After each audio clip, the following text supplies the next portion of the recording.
आज उत्तराखंड से बड़ी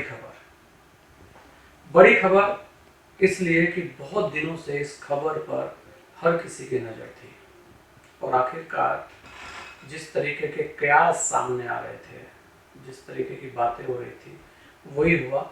विधानसभा में सभी भर्तियों को निरस्त कर दिया गया। आज विधानसभा अध्यक्ष ने एक प्रेस वार्ता कर इस बात को बोला। खुद मुख्यमंत्री पुष्कर सिंह धामी लगातार इस पूरे प्रकरण को लेकर नजर बनाए हुए थे और उन्होंने एक चिट्ठी भी लिखी थी कि इसमें विधानसभा अध्यक्ष न्याय संगत कार्रवाई करें। उसके बाद खुद विधानसभा अध्यक्ष ने तत्काल एक कमेटी का गठन किया और उस कमेटी ने रिपोर्ट दी। रिपोर्ट देने के बाद भर्तियों को निरस्त कर दिया गया। सरकार का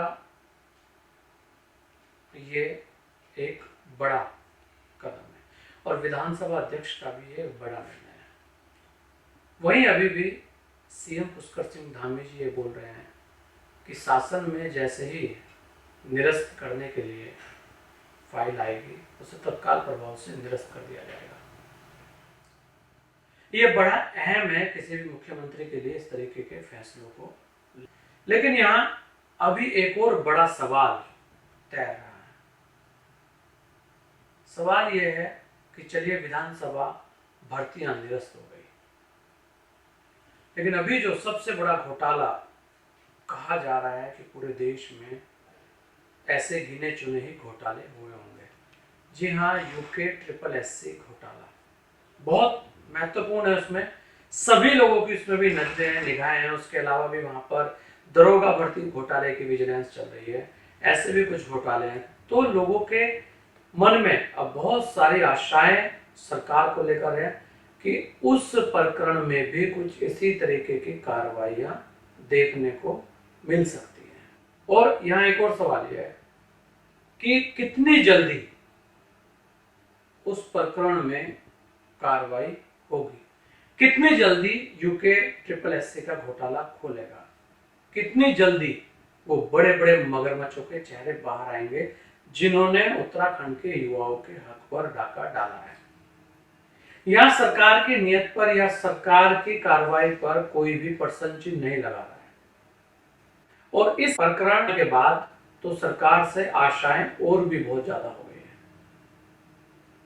हर किसी को अब यह लग रहा है कि युवा मुख्यमंत्री है, वो वास्तव में युवाओं की जो एक मांग है कि इस प्रकरण का जल्द से जल्द खुलासा हो, वो करेंगे। यूके SSS उत्तराखंड में एक बहुत बड़ा नासूर बन चुका है। बहुत सारे युवाओं की इच्छा रहती है और खासकर उत्तराखंड में कि हमें सरकारी नौकरियां मिले। मेहनत करते हैं और बड़ी मजबूरी में वो लोग सीमित संसाधनों में अपने प्रयासों को करते हैं। लेकिन जब उन्हें पता लगता है कि उनके हक पर डाका डाल लिया गया, लूट लिया गया, तो उनके मन पर क्या बीतती होगी।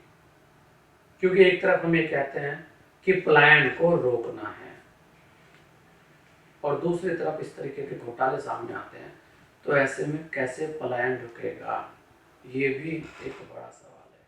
लेकिन फिर भी हम यही कहेंगे कि जिस तरीके की आज की जो घटना हुई है, जिस तरीके से आज एक बड़ी कार्रवाई हुई है, कहीं ना कहीं आज उत्तराखंड के युवाओं में अब एक बड़ी आशा जगी है कि यूके SSS घोटाला या दरोगा भर्ती घोटाला या और भी कोई घोटाला जो है उसमें भी इसी तरीके की कार्रवाई होनी चाहिए। वहां पर भी ऐसे लोगों को बाहर होना चाहिए जो वास्तव में खरीद फरोख्त कर आगे बढ़े।